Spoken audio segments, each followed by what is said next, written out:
What's up, guys? Welcome back to Airbnb ABCs. The biggest news story right now in real estate investment and real estate in general, whether it's for investment purposes or for even primary residence, is that the interest rates are going up. The interest rates have been low essentially since the Great Recession. We have had tremendously low interest rates, and especially during this pandemic, they have retested record lows. But with the Fed trying to fight inflation, and I have several videos on that on my other channel, Everyday Money.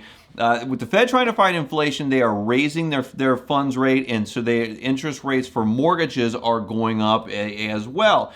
Now, what people in the Airbnb sector are looking at is this going to make things more affordable to buy? Because a lot of folks that have been wanting to get into short-term rentals, Airbnbs, VRBOs, they have maybe been on the sidelines because the prices of properties have gone up so fast and so high that it's priced a lot of people out of these markets. The reason for that is simple. Very low rates combined with very high levels of revenue make these a very attractive product for people to buy into. Anytime that we are looking at purchasing an Airbnb, VRBO, short-term rental, we are looking at getting cash-on-cash returns of 50% or more. And so, anyone that can buy a cash machine that just prints out money for $500,000 that can afford to do that is probably going to do it.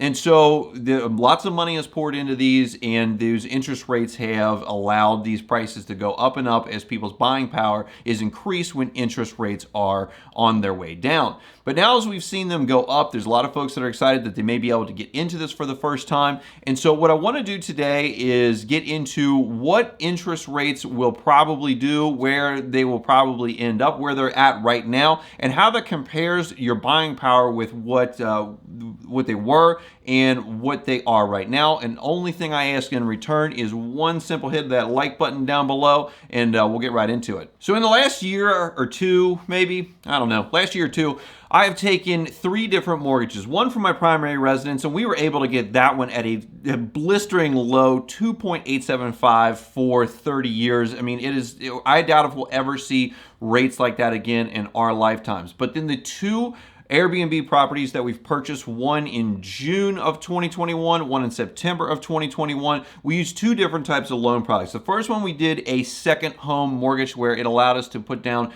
just 10% to get into that property, and it was $525,000, and our interest rate on that is a 3.25% rate, and that is insanely low for any type of non-primary home. Even though it's a second home, it's still super low. The second place that we bought with a 15% down investment conventional mortgage, and we got a rate of 4.5% on that. Again, some of the cheapest financing that I've ever gotten for an investment property. Before that, our apartment building that we had as a long-term rental since 2015, when we got that mortgage, that was financed at, I believe it was 6%, and at the time that was an incredibly great rate. So just in the past 6 months, really down to the past 6 weeks, we have seen rates increase in a dramatic fashion. Folks, at the beginning of the year, we're getting rates for investment mortgages for second home loans in the 3s and low 4s. And now we are seeing rates that are coming in at 5 3/4 with buying 2 points. And so I believe that the 6s and the 7s could be coming for investment loans in the very near future, especially as the year goes on and the Fed continues to increase their rate. People might say, well, that is going to bring the price of the properties down, and there is a chance that it could decrease the prices a little bit. But so let's look at an example of what would have been a $500,000 Airbnb property, and again, this is something that would probably bring in about $75,000 to $100,000 in revenue, and we'll look at it from the perspective of in the previous rate era and the current rate era, and compare what you're really going to be able to save with these different rates. Because back in when we bought ours, rates were around 3%, and they were going up a little bit. So if you have your $500,000 home or this property, this Airbnb, and you're able to put 10% down on it, and you can finance it for 3%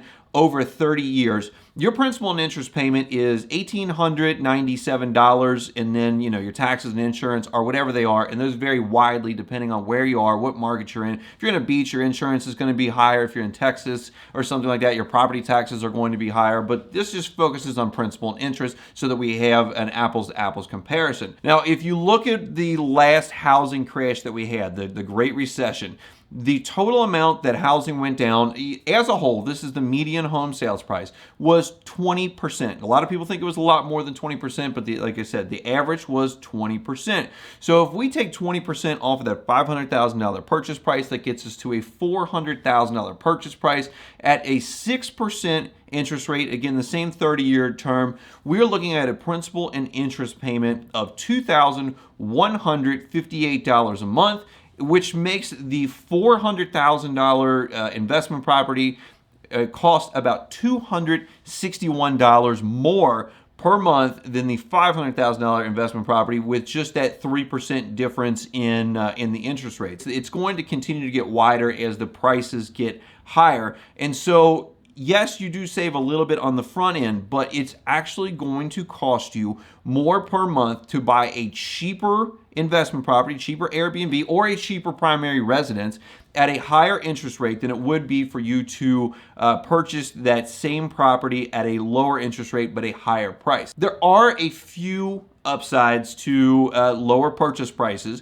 and that is that your down payment is less. And if you are just barely getting together the amount of money that you're going to need for a down payment on one of these properties, this is a consideration, because that $400,000 home is going to have about a $10,000 cheaper down payment for the same property. Although, again, when you start extrapolating this out, it's going to take you about 4 or 5 years before your $261 more a month it catches up with that $10,000 that you were able to save on your down payment. Your taxes and your insurance may be slightly less because the purchase price was less, and so as your assessment goes, you may be able to pay less out because the purchase price was less. And then also, interest on investment property is tax deductible, so you are at least able to claim that as an expense against your business income, and so you can shelter a little bit more of that income from the tax man come the end of the year. The only real big time upside benefit to purchasing at a lower price but at a higher interest rate